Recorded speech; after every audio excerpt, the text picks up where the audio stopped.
Hello, everybody, and welcome to Positive Fandom. Welcome to the Burnettwork. And everybody, welcome to episode 6 of Julian and my review of season 4 of For All Mankind. Julian, how are you tonight? I'm doing great, RM. Happy holidays to everyone out there, and you also.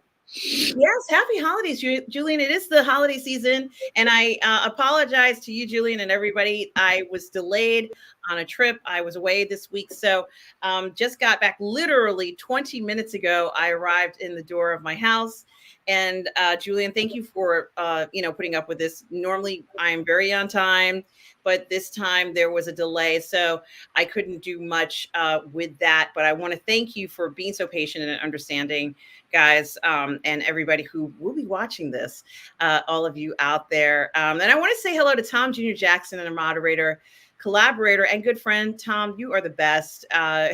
We are all goof people, Tom. Thank you so much for being here as always. So Julian, For All Mankind is not letting us down at all, because between the science fact and science fiction, the drama of what's going on and the stakes are essentially being fought over, this is really one of the most interesting seasons I've seen ever, Julian. What are your thoughts, let's say just in general, so far in season 4? They're really it feels compressed. It feels like they're just pushing everything together really rapidly compared to the other stuff, the other seasons. That, as soon as you go, oh, I think they're going to work on doing something like this, it happens the very next episode. It's like, oh, I didn't think they were going to get to it that soon.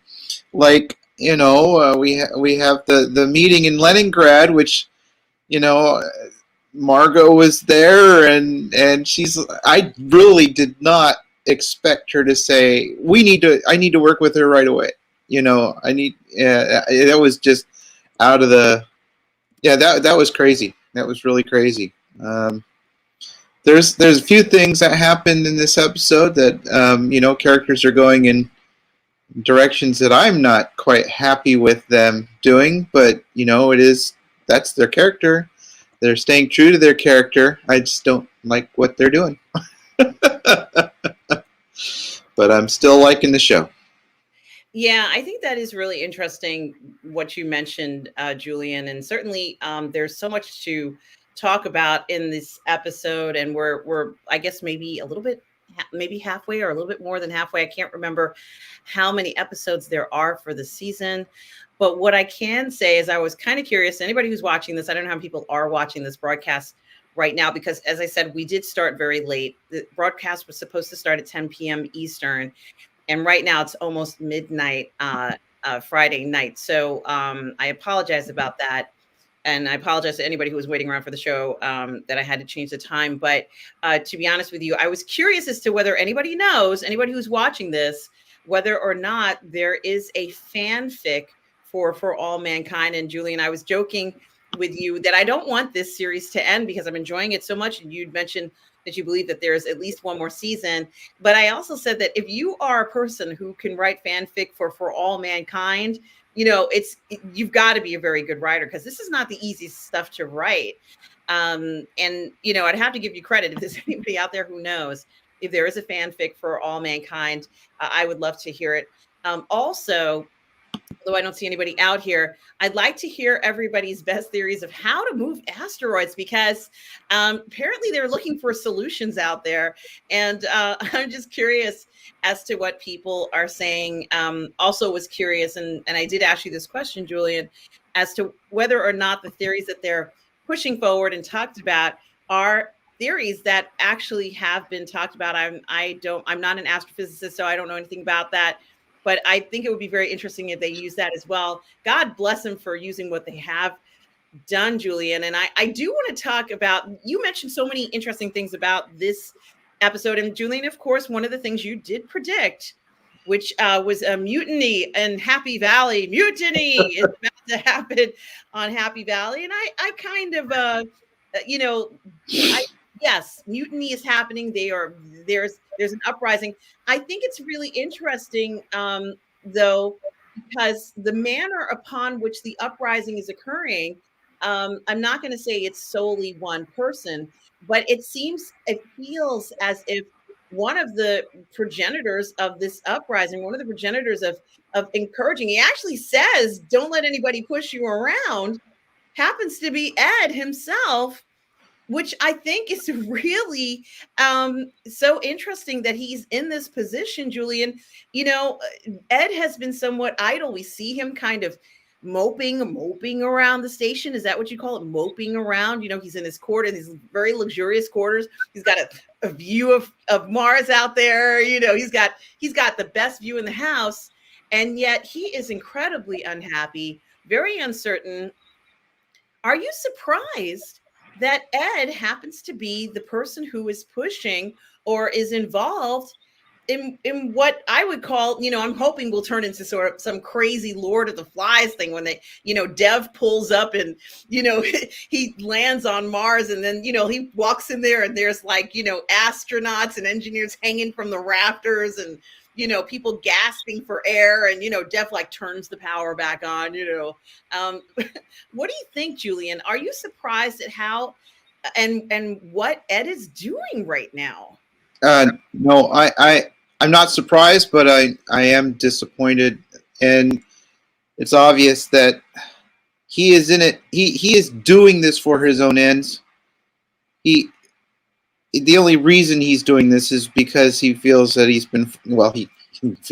has been forced out, and so he's trying to gum up the works. He thinks that he's going, and so that I'm not happy with it, because their concerns are legitimate, and he's just taking advantage of it for his own means. And I don't like where that could lead to this whole situation. I mean, he's ingratiated himself with, the black market group, but now that Miles has made his move and kind of, taken over, I don't know what's going to happen there. But by Ed trying to, get in with, the group there, and then he, of course, gets involved with this group here. Yes, he's totally trying to take control. He's going to try and wield them as some sort of muscle to be able to force himself back into, the plan somehow. So yeah, Julian, this is the last thing I thought Ed would be doing, because I honestly felt like he had a little bit more integrity than this. I've lost my picture. And I'm just so surprised that he would go so far as to do this and really just take advantage of. For me, it feels like he's taking advantage of these people. Is he taking advantage of them? yes, totally. This is all about his ego. It's not about what is good for them. I mean, he's just using that. He didn't give a crap about that stuff until he had no, say in what was going on anymore. Once he was forced out. And of course, he wasn't even thinking about the fact that he was still, as a Helios employee, he's still kind of the corporate head, out there. He's the head honcho for Helios on site. So he's like, oh, yeah, I've still got some cards up my sleeves here that I can play. And I am worried about what kind of a monkey wrench that's going to throw into stuff. It could even, Kelly's coming out with Dev. She's bringing her son, his grandson. This could be, whatever he plans on doing could could cause something that might, bring danger to them in the end. Because of this. Julian, you make such a good point with this, and I do want to mention thank you, Tom. Tom says that there is a fanfic for all mankind, and Tom says that he used his Columbo-like sleuthing for it here, and it says, what does it say? I'm reading what he's saying. Can you please send this to me, Tom, using Messenger, Facebook Messenger, please? Thank you, Tom. The archive for the fanfic for the show For All Mankind. And Tom says he uses Columbo-like sleuthing skills. I'm going to bring it up. And thank you so much, Tom, because you knew I wanted to see a little bit more of this. I think it is very interesting, Julian, because you mentioned Kelly is going to be coming up there with his grandson. And did I hear it right? Is it true that he's never met this kid? I think that is probably not in person. No, they've probably video corresponded, so he knows what who Grandpa is.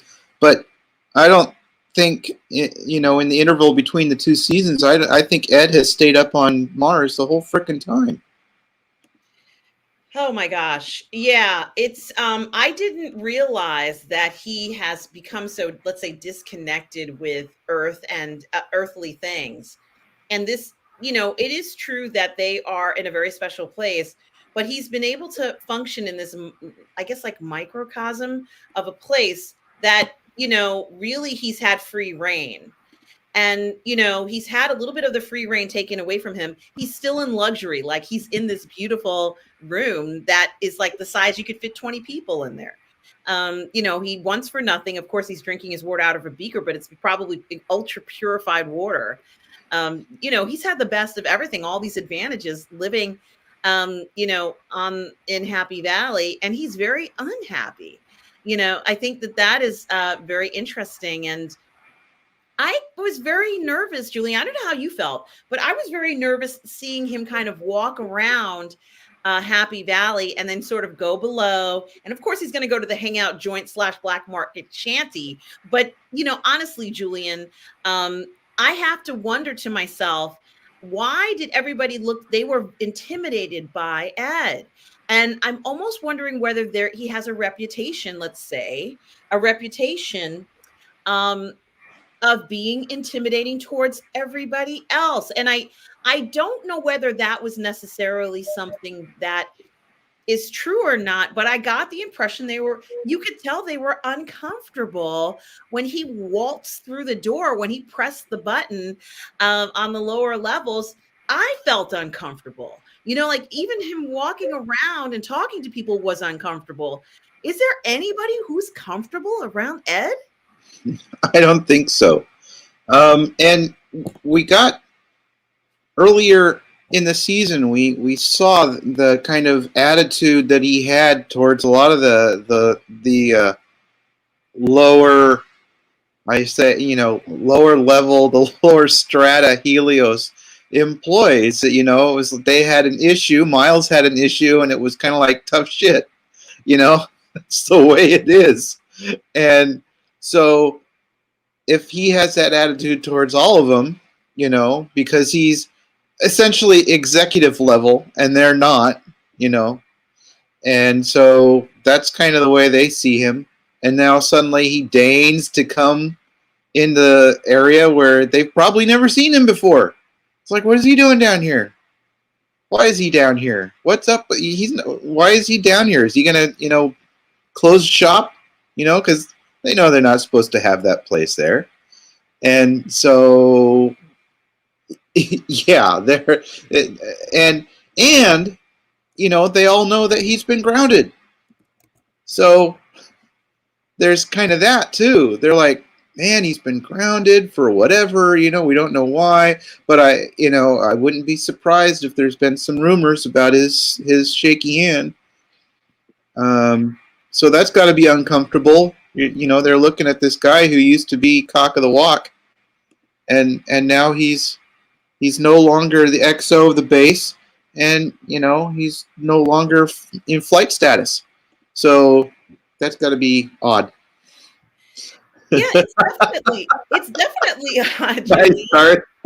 Yeah, I mean, hey, Dark Plato, I think you hit the nail on the head, and certainly we're seeing Ed, everything that he kind of holds dear, I'm not going to say has been taken away from him, because he kind of forces people to take a certain attitude towards him, even when he feels like he has the upper hand and almost doesn't feel like he does. When he points out to everybody that he has this very important paperwork that has going to have a profound effect over everybody who's working there for Helios, even then they're very suspicious of him. And, he can't really, I almost wondered whether he was pretending to be their friend so they wouldn't beat him up, or kneecap him as he's going down there, like, why is he down here? But they legitimately, it was just a very awkward thing. He has no friends on the station. This is, I wouldn't want to stay there if I were him. And I think it's really interesting that this, his mentality is just so changed. I think he's maybe even somewhat terrified right now of making a change. I think he's really just, thinking to himself that this is the place that he's been living and thriving and feels comfortable in, even if he's perhaps not in the best of mental state, if you will, not in the best mental state. But it is interesting to see him thinking he can go around and kind of prance around. Darth Plato says, like the vice principal walking in on something naughty and saying, carry on, kids.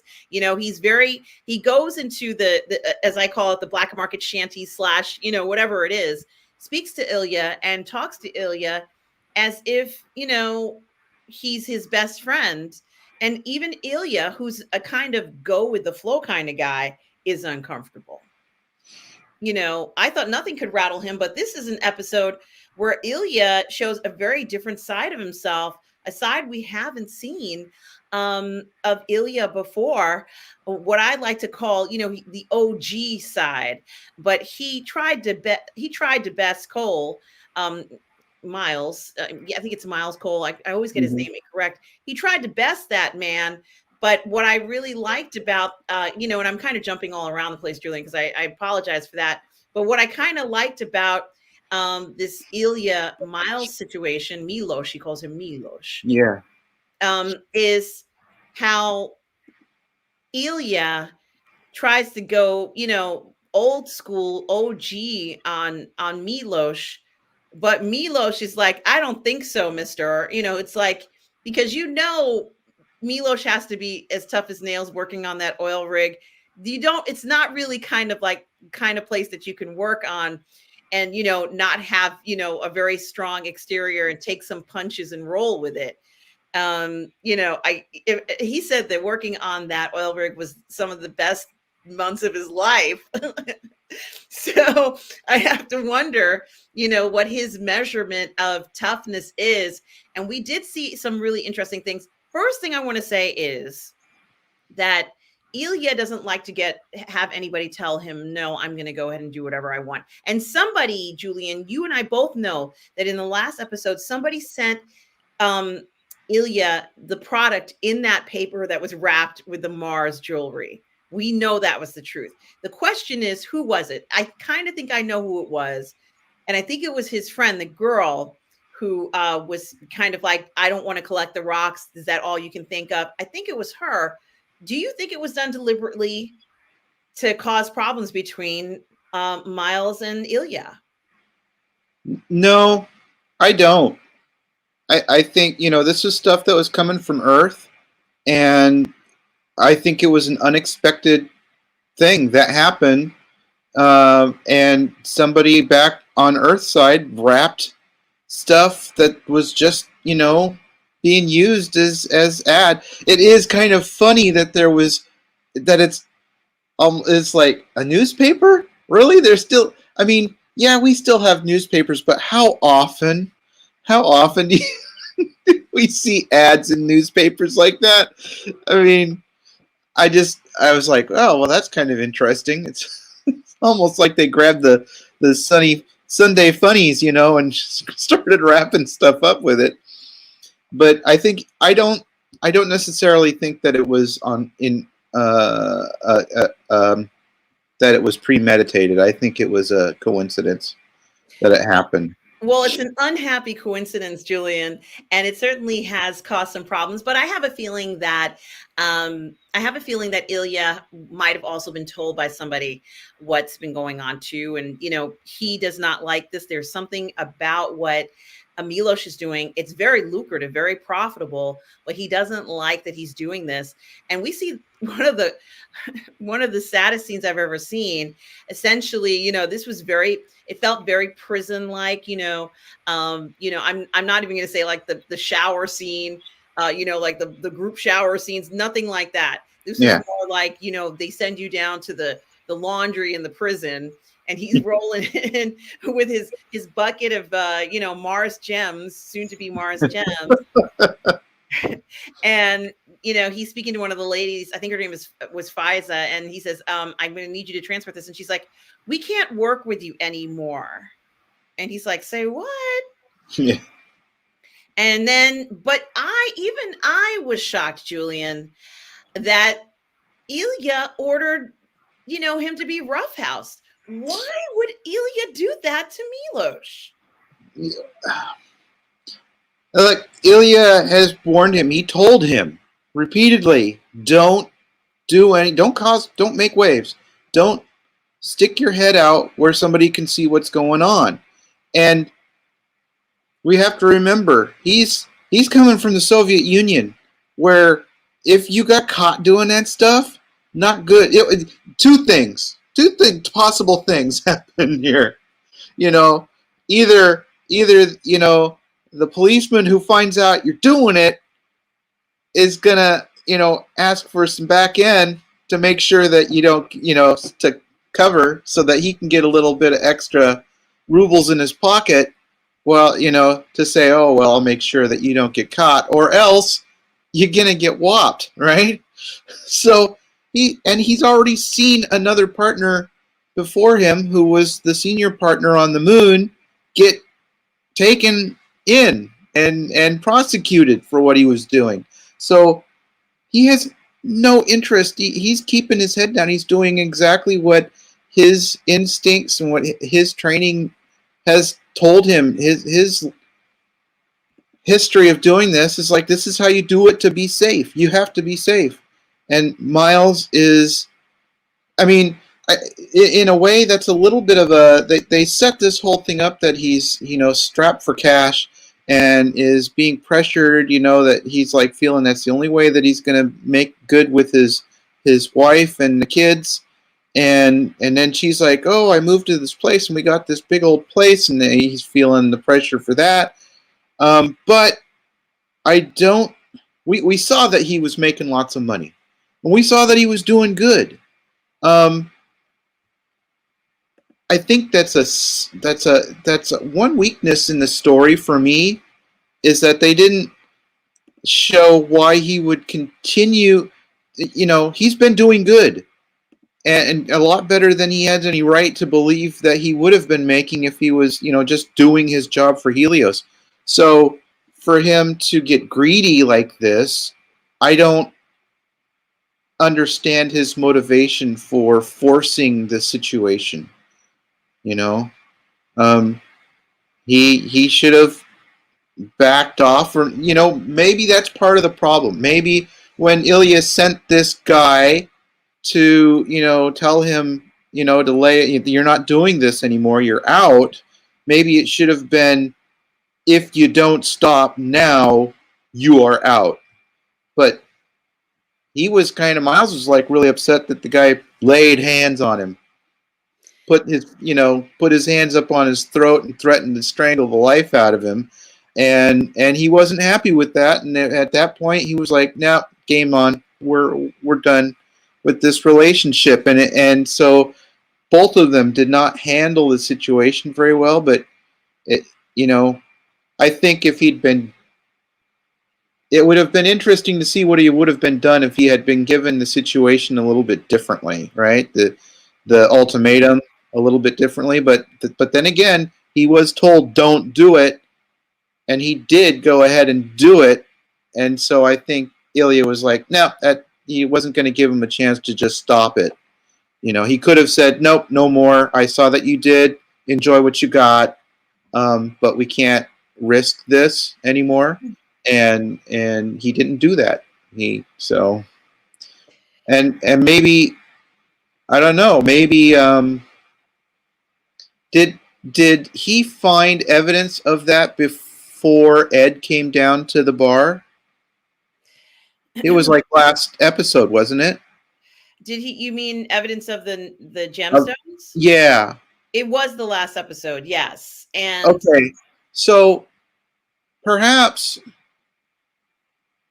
if my timing's, it might be off, but is it possible that once Ed came down and got all friendly with him, he's like, oh, I've got an ace in the hole now myself. I don't, I'm gonna get Miles out of this because I've got a better connection that can protect me instead of So I don't know. It's kind of, I could have that timing off, but no, it is kind of interesting to see how this is happening because clearly everybody knows about the operation. And I had to come to that conclusion that absolutely everybody in Happy Valley knows that there's this black market shanty, whatever you want to call it, downstairs on the lower level. So it is not a secret. I mean, it seems like it's a secret, but it's not.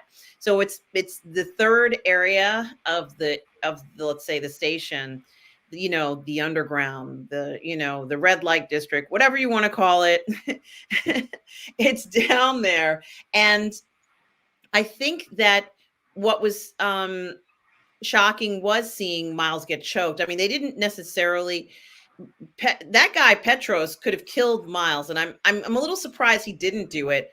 But I also think that it is very interesting that when somebody asks you to do something like this, it felt very prison yard to me. It felt very, like if it wasn't choking, he would have given him a shiv, or something like that. One of those things, where somebody walks by and hands somebody a shiv, they go in the opposite direction and then they cut and run. It had a very prison feel. Even their uniforms, like this gray color, emulates this prison style feeling of it. And certainly I think Miles had to do something to show that he was not going to let Ilya push him around.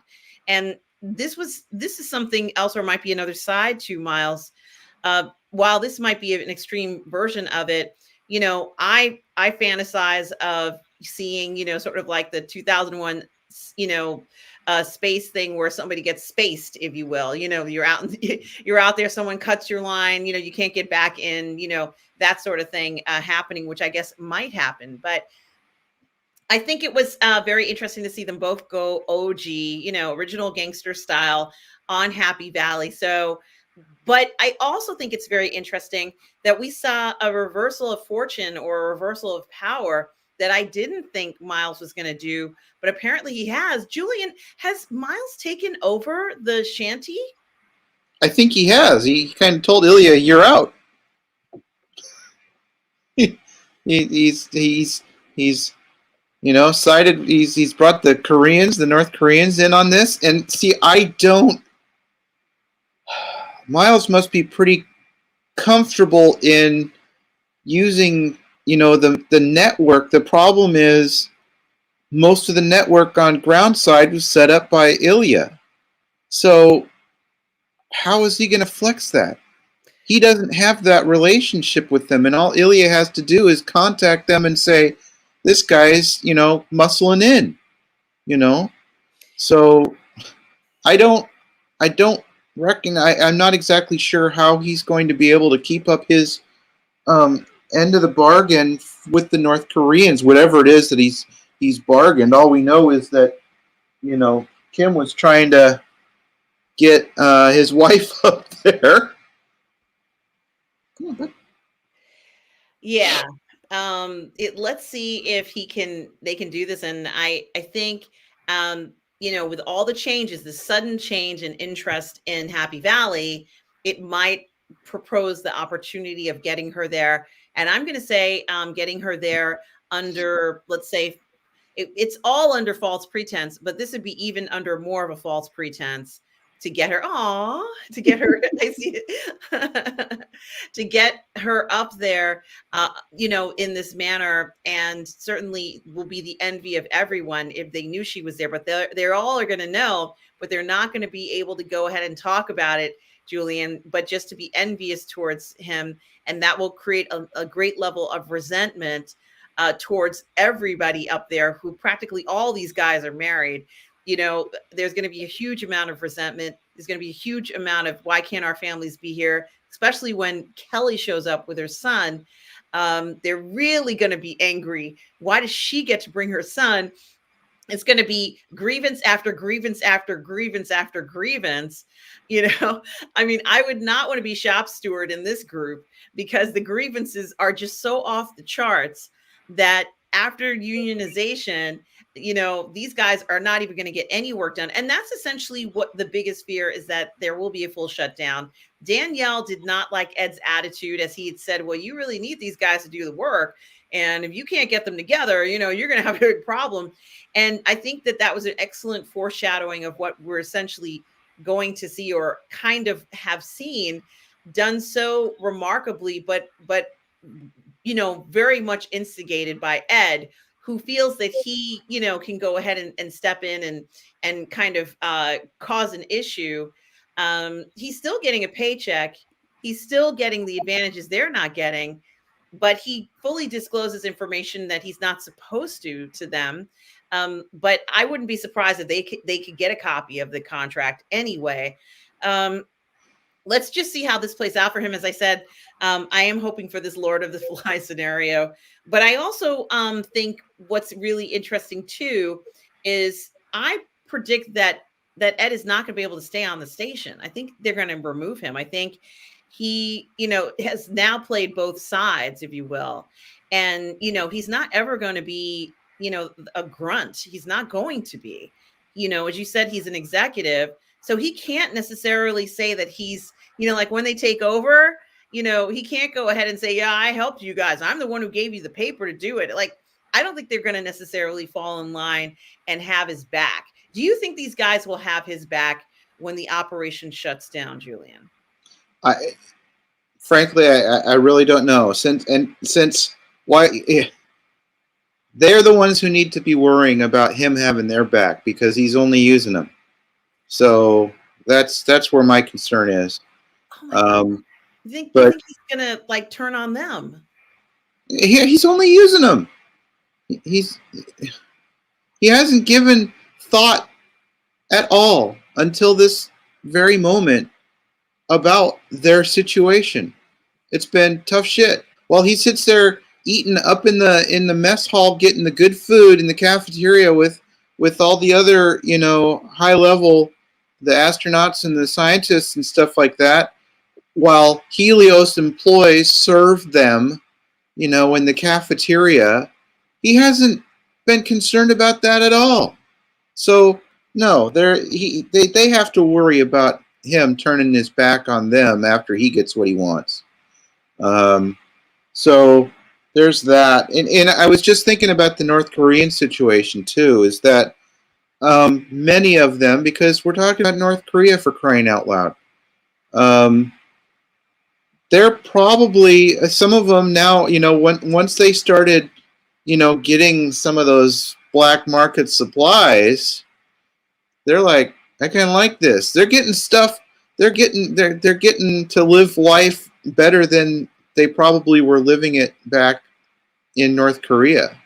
So I think that they're like, we don't want this to end, and now we're going to take over, because we like being so there's a possibility that they might just decide, hey, we like being up here on Mars too, and but not necessarily, we don't like. Anyway, I can see that there could be some sort of an issue with that too. I'm just trying to figure out what everybody's motivations are here. And, yes.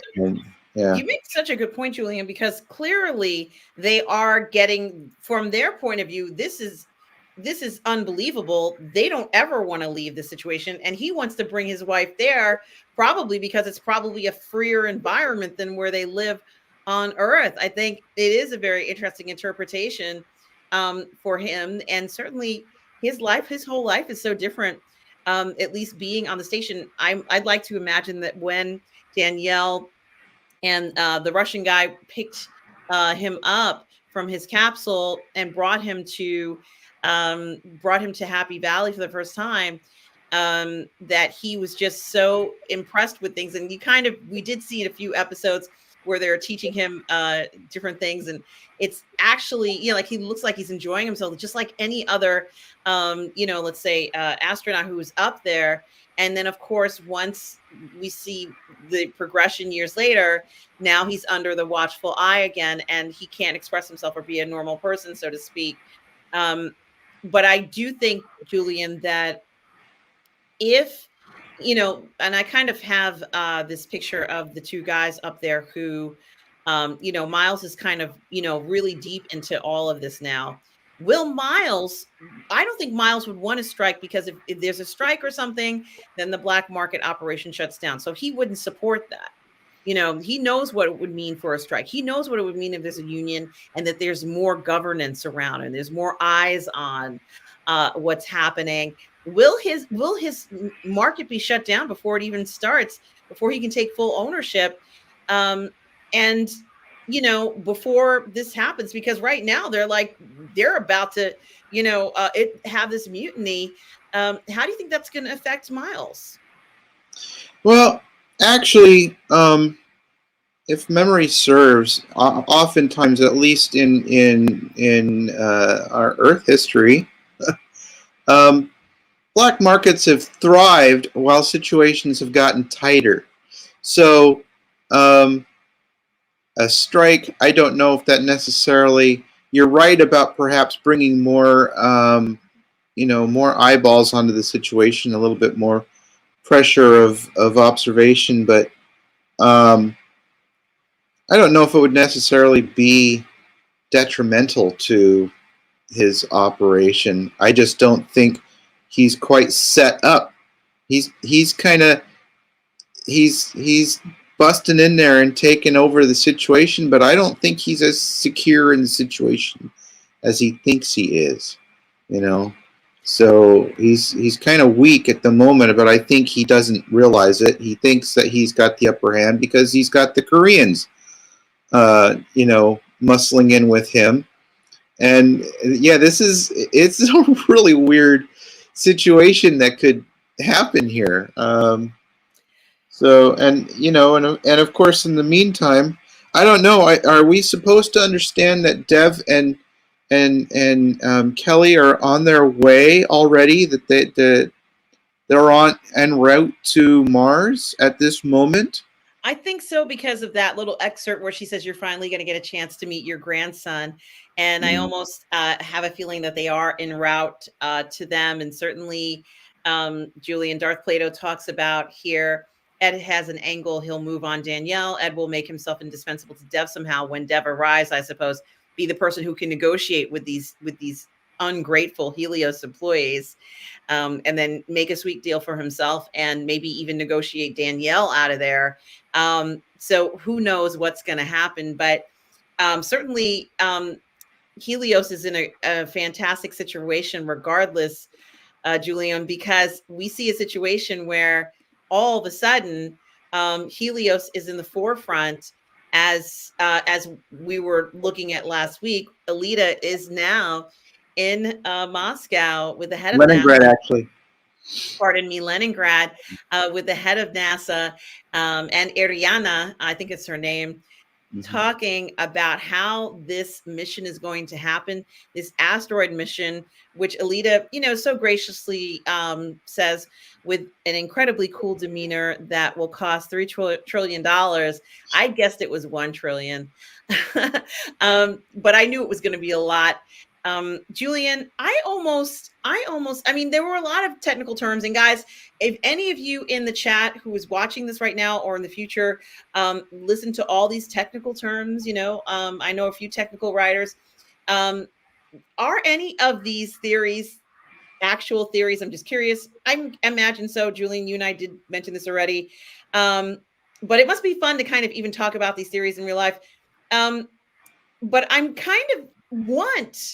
Julian, I kind of want Helios to actually build 10,000 vehicles and 5 giant rover movers and 23, and that's just page 1. And it's like it will take, I kind of want them to go all in on this and then it's like, you know, the NASA director is looking at it from, well, how can we save a bunch of money? Why not bring it to the moon instead, or, you know, a place where we're going to have the operation?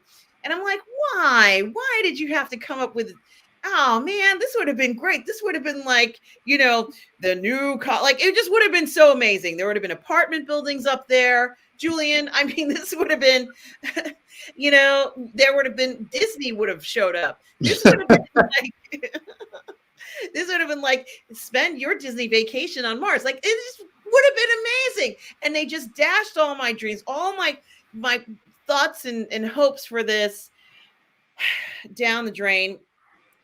But even despite that, in the end, you know how this thing is going to work out, Julian.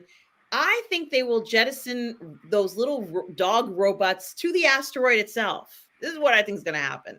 They're going to send them to the asteroid. They'll hop on the asteroid. They'll do their little thing and jump off and hop off, you know, fly to where they got to go.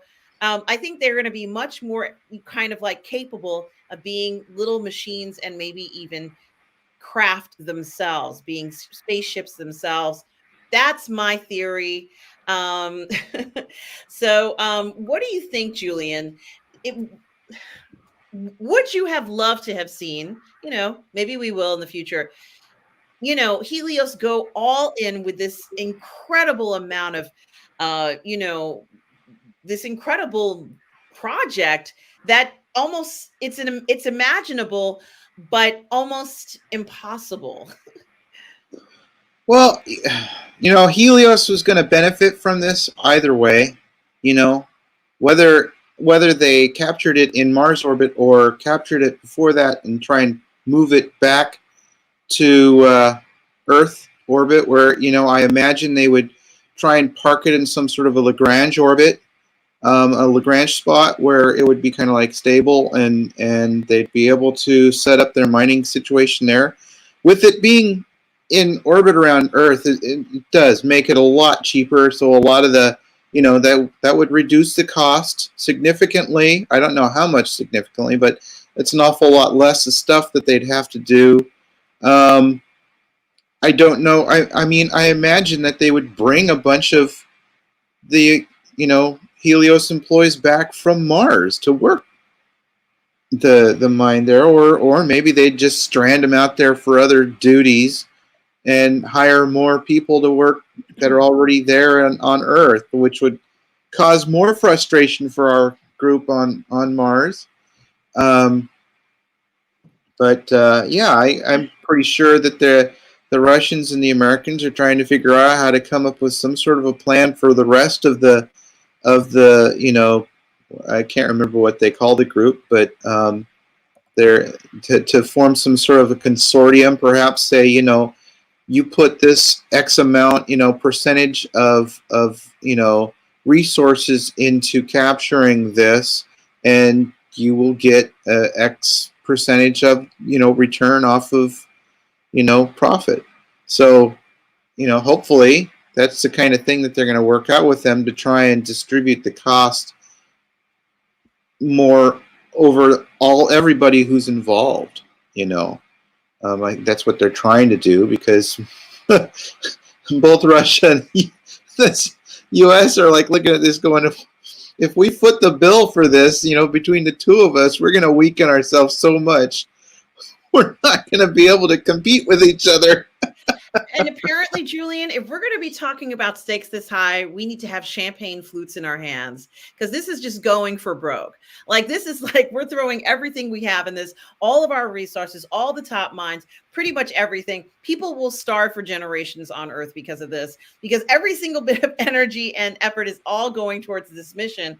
It's taken such an incredible amount of time and energy to focus on this. And it does really feel, you know, Alita is speaking for Helios, but she's almost like, you know, you know, the leader of a nation almost, because of the power that she's wielding here. And her coolness is great. Like, she's this top executive, which I really love seeing her do. And she's looking at this from a scientific point of view. Yes, it's worth billions and trillions. but she's looking at it like this is going to change people's lives. It's going to change people's fortunes. And I'm going to get to that thought in a minute. And we have the Vasic. Hi, the Vasic says 2 trillion sounded like a low number for what they were wanting done. Absolutely. Darth Plato says something that I was thinking, build Starfleet. Yes. Yes. That's what I'm hoping.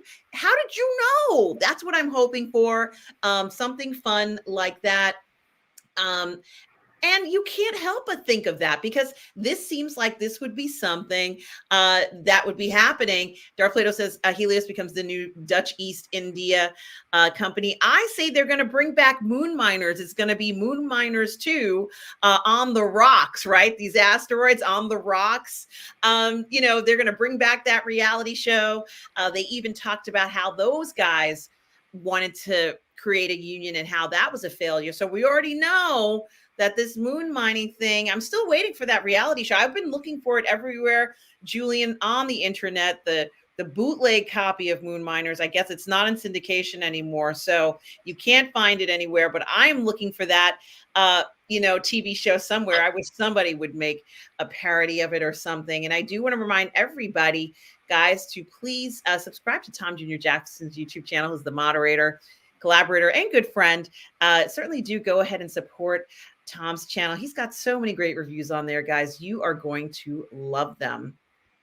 But you know, we're looking at this sort of high stakes game, this high stakes meeting, Julian, and you know, you could just hear a pin drop, but there is someone else listening, someone who's the woman behind the Iron Curtain, right, Julian? Yeah. She's the woman behind the Iron Curtain.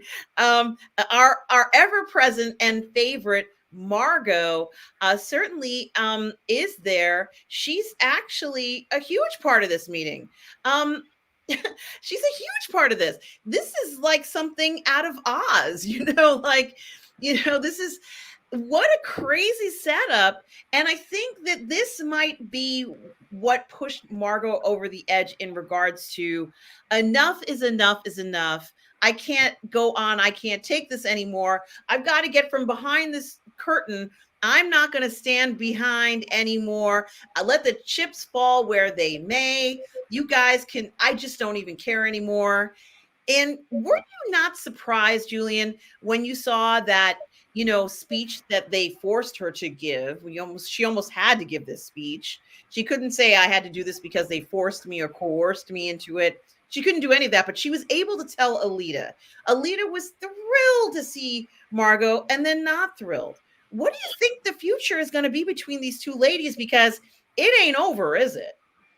No, not totally. I was surprised it happened this so quickly. You know, I had a feeling something like that was, but I didn't realize it was going to be so direct.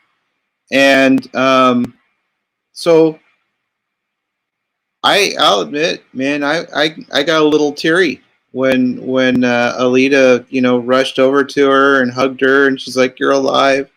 That was a wonderful moment. And then, of course, once she gets the story and everything kind of starts settling down, that anger can build back up, and she's like, "You let me think you were dead," you know, and all because you defected because you gave them, you know. So like, yeah, her anger for you know, giving them the engine specs and things like that, all that has come back. But they did manage to get past that. So I think that they'll probably continue to work again together in the future. But that was kind of crazy that it happened so quickly on that. And yeah, the little, oh, I was concerned about, you know, the way that NASA and the United States were becoming, you know, nothing about, I sold secrets to the Soviets, yeah, or not even sold. I gave secrets to the Soviets. So, yeah, and I think it is very interesting because there's going to be, what's interesting is that Alita had foiled the whole thing from the beginning. So she knew from the beginning what had happened, and there was this, you know, just disbelief, and yet, you know, I'm not going to say that Alita was involved in the investigation, but I have a feeling that they were watching Margot already, right, Julian? They said something about watching her already, regarding her closeness to, I can't remember the guy's name. But, to be honest with you, and here Darth Plato says about what if Irina said no. I almost feel like Darth Plato, if Irina had said no, that Margot would be very quiet. And that's exactly what Irina doesn't want. Irina wants Margot to sing like a bird and come out with those good ideas. What do you think, Julian? If Irina had said no and Margot couldn't go out in the open, would that have affected Margot's ability to help Irina in the future? Yeah, I mean, she's in a spot. I mean, because Margot wants to. She's feeling like a fifth wheel, even though Irina's told her how important she is to her. She still is like, yeah, but you're kind of like putting me off on the side and just kind of like using me. I'm not doing the work that I was so good at, you know. And so she's like, here I have a chance to be able to actually do something, to be involved with this momentous, endeavor that could change the future of the Earth. And so she's like, I'm not going to be stopped. I think Irina saw that, and so yeah, she said, she was more I think she was legitimately concerned about, are you sure you can live with the fact that you're going to have all these people that are going to think this way about you going forward, once they know that you lied, essentially. And they are going to know. There are those in the government that are going to know that you did give them, that they gave it. They're going to know that you gave the Soviets these plans. And are you going to be able to live with it? And she's like, yep. Julian, I think it's interesting, and Darth Plato has in there build the Death Star. Clearly, that's what we want to see. We want to see the Death Star. We want to see a whole bunch of Enterprise ships. I want to see Space 1999. Let's go ahead and build those. That's going to be our amusement parks going forward. We want to see all this stuff in real life. I want to see the Risonante from The Expanse. And there's a lot of things I want to see. I also want to see the Nauvoo, which is the Mormon cathedral ship, which turns out to be the Medina, I think, at the end. But I want to see all these ships built out in space. Let's go ahead and do it. Let's have fun. Helios can do anything. Thank you, Helios. Let's just give them everything and let them come up with something, because Deb would make it happen, right? With Alita and, of course, Kelly. Something, Julian, it was very interesting. You said it was very fast how Alita and Margot got together, maybe too fast, quite surprising. And then it also felt like at the end of the episode, almost as if Margot was the leader, in a sense, of the solution to all this, which was also very interesting. And to be honest with you, Margot and Alita are smarter than most people. When they say they can do, she's like, we can do this. Yes, of course you can. You can totally do this. We had no doubt they could do anything. But are Margot and Alita going to devise a plan to get Margot out of there and maybe do even more, Julian? I think Margot would still face consequences to get her out of the Soviet Union. No, I don't think that. I don't foresee that happening. Julian, they're going to bring Lee's wife up to Mars, Julian. Come on, Julian. These guys can do anything. Julian, how would you do it? How would you get Margot out of the Soviet Union if you had to? That's not my bailiwick. And even if it was, I couldn't tell you. Yeah. Thanks, Darth Plato. That might be a little too flashy, but yeah. And the Vasic says the show is always fast paced, shockingly in some instances. As episode is my favorite of the season so far. I just think it's very interesting in the sense of putting two of the most intelligent women together. If I were Arena, I would have forbidden Margot from doing this, because now Margot has more chips to play. And certainly Arena knows how valuable it was that she could kind of keep Margot prisoner. That's what it was, right? She was being kept prisoner there and, did what she was supposed to do and what she was told. But I think even Arena couldn't pretend that she was this. Arena's an intelligent woman, but I don't think she could pretend that she was as sophisticated when it comes to these modeling things that they're doing of, projections and missions. And, Arena she's not capable of doing that. And perhaps there is somebody in the Soviet Union, let's say in this scenario, who can do it. But for whatever reason, they're not in the forefront, right, Julian? For whatever reason, they're not in the forefront. Now with Margot coming forward and declaring herself this, Margot seemed, and she said she wanted to be in charge. It really does feel like she's in charge. Julian, is this a change of momentum in the show? Because I think that Margot is so forward thinking when it comes to a lot of these plans, that she's been thinking about this stuff for the last 10, 15 years of what she would do when this happens. She's maybe the most forward thinking, or let's say planning, scheming person of everybody there. What do you think, Julian? Do you think she has a major plan already in place for this, of how she's going to handle this, maybe supplant Arena at some point and become an even bigger star than she is? Even if people hate her guts, it feels like at the end of the show, Julian, like it's Margot's show. Has Margot taken over somehow, just in sentiment, in the feeling of the show? Or is that just something that, I mean, are you getting that sense that her importance has increased 20-fold now all of a sudden? What do you think, Julian?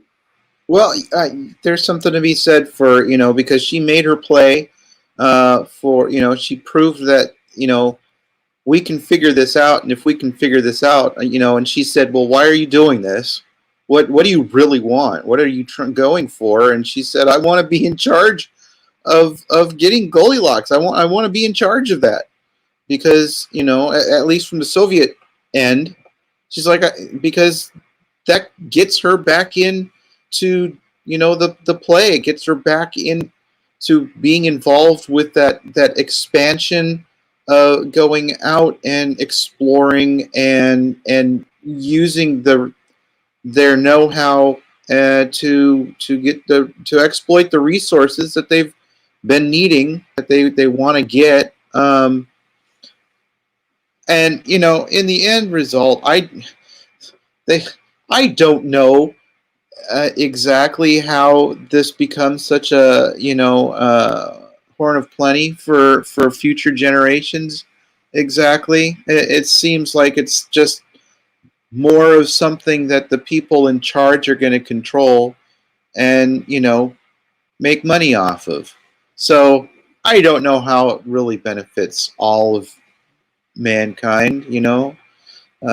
We haven't seen what's happening with third world countries. Are there third world countries? Now that Helios made such cheap, there's still got to be issues with, food shortages and things like that. They haven't discussed any of this type of stuff. All we know is that there's economic woes in certain quarters because of the change from a fossil fuel economy to, a fusion economy.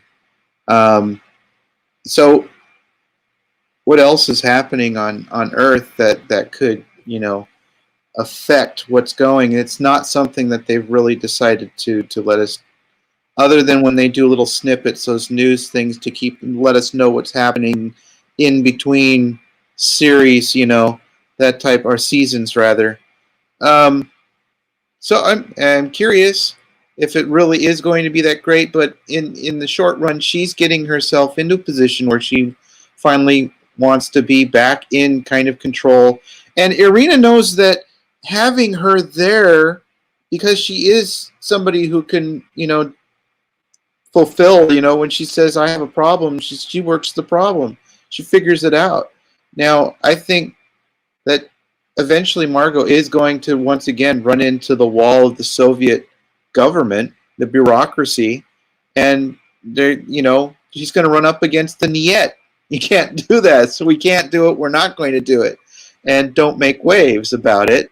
And that could come up to cause some problems for her again. But right now, Irina knows that she has somebody that if she says to the Politburo, we can do this, she knows that there's a good chance they're going to be able to do it. So her stock goes up as far as how indispensable she is within the Soviet government.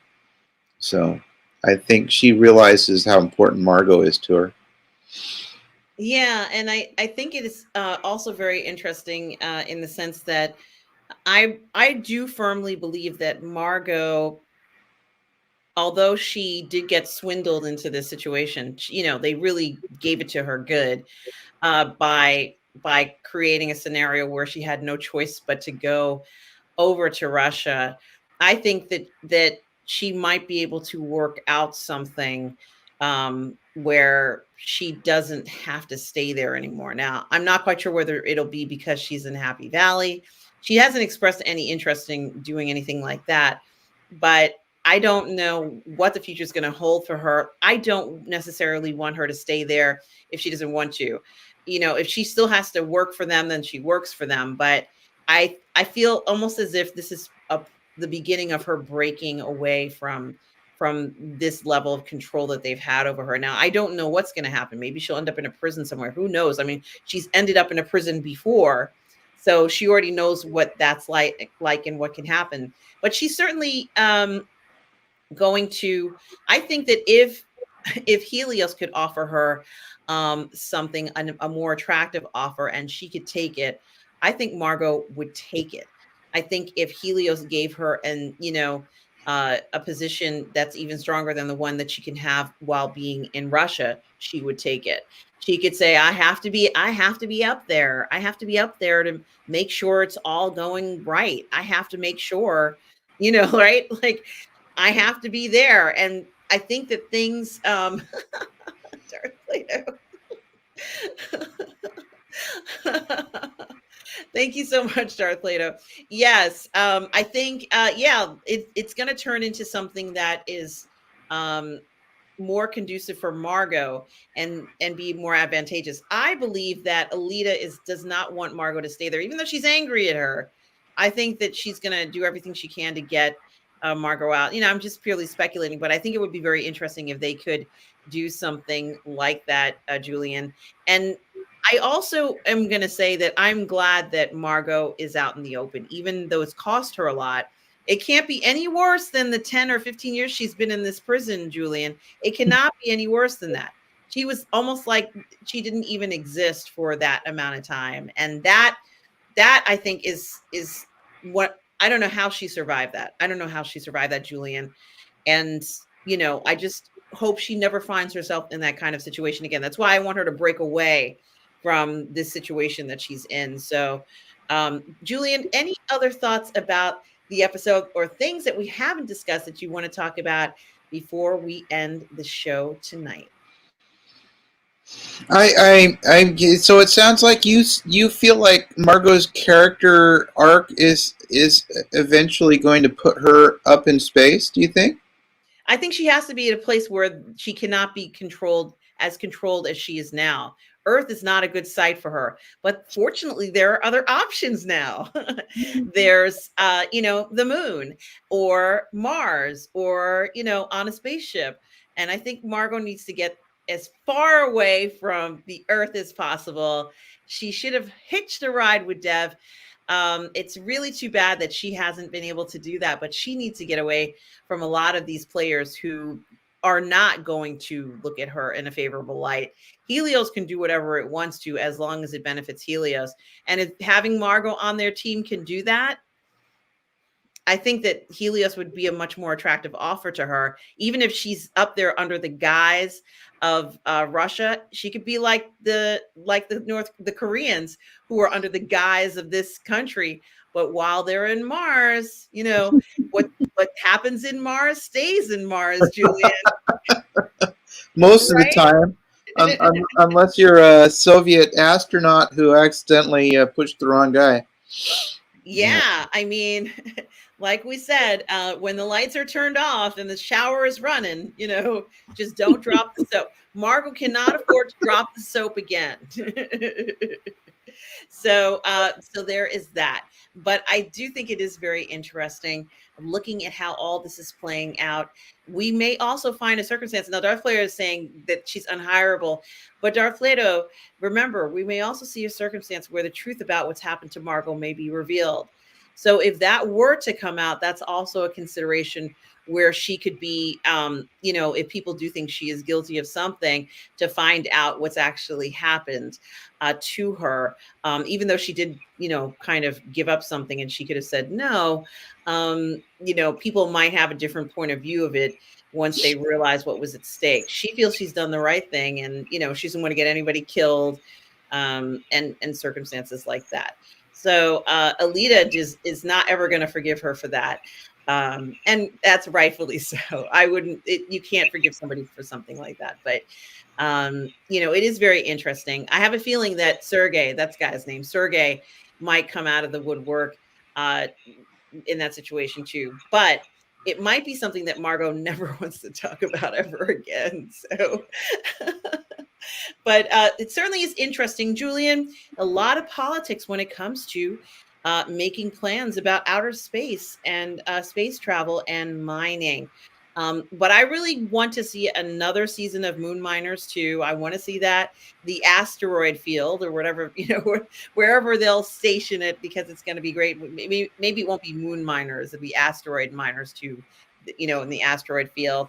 Someone had asked a question online about where are more asteroids found or something like that. I can't remember what the question was, but I said they must be watching for all mankind. They have to be, because everything's focused around this asteroid. Oh, yeah. So here's the actual question. Will this asteroid, we're not there yet, Julian, but will this asteroid, will they ever get to go to Goldilocks, do you think?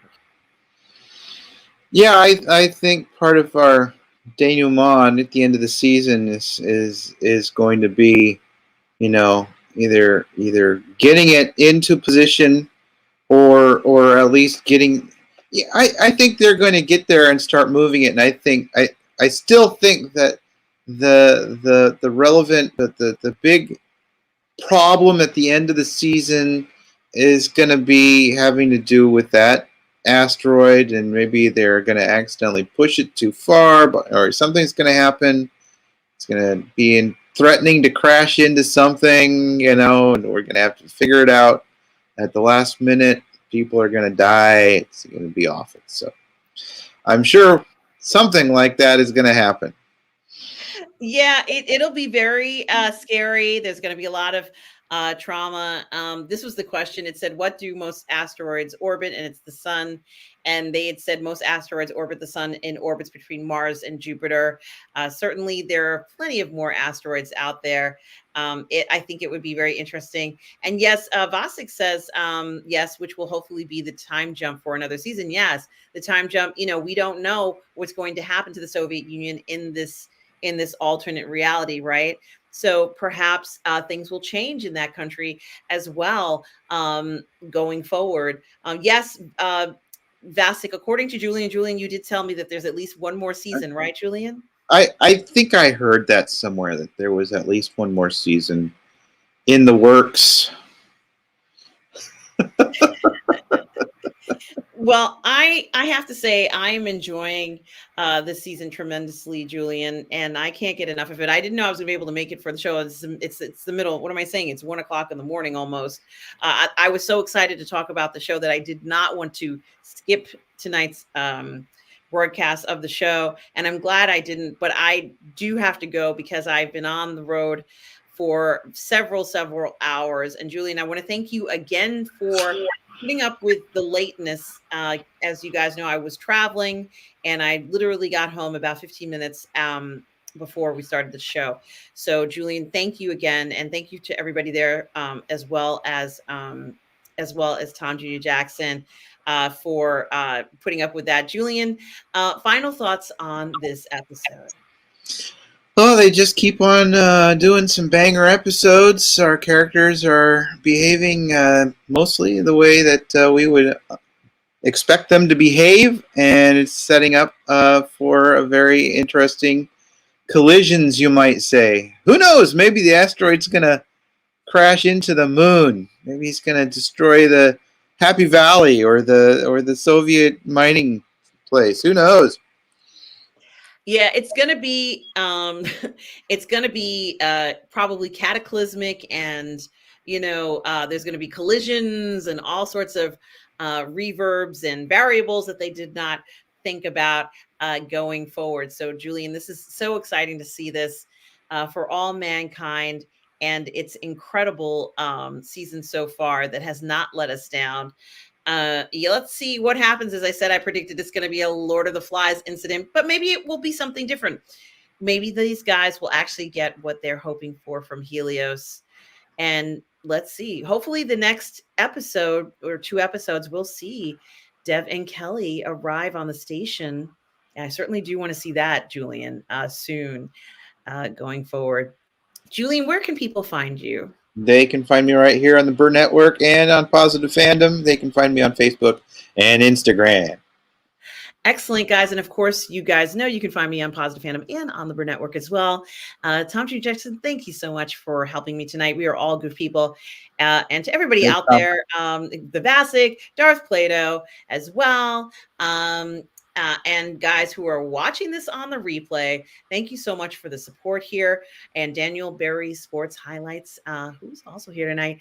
Thanks so much for watching this on the replay, everybody who will. And guys, remember, no matter where you are in the galaxy, always remember to please be kind. Take care, everybody. Cheers.